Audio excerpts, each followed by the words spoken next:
En général, il y avait deux louées. Il y avait la louée de la Saint-Jean.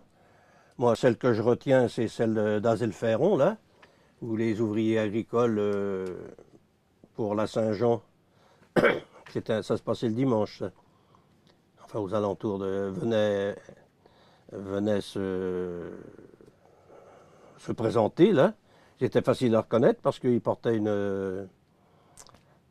ils portaient un signe distinctif au couvre-chef. C'était une fleur ou un truc comme ça. Donc, bon, ben, il y avait ce que l'on appelait les patrons, parce qu'on disait le patron, ou notre maître. Hein. Alors là, bon, ben, le type, il remarquait le type qui lui semblait convenable pour s'assurer ses services. Bon, ben, naturellement, il discutait du salaire. Ça se faisait à la table du bistrot, ça. Et donc, l'ouvrier engage, et puis aussi, il donnait sa parole. Il recevait une pièce, c'est-à-dire un billet. C'était un billet de 100 francs en général à l'époque, qui était donné pour garantir le marché.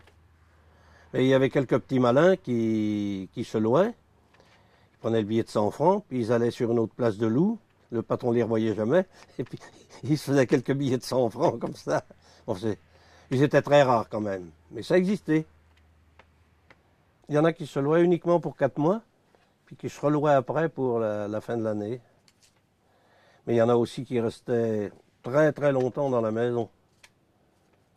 Quand c'était quand c'était un bon patron et un bon ouvrier, ils ne se séparaient pas comme ça, hein, ça durait longtemps, les services de l'ouvrier envers le patron.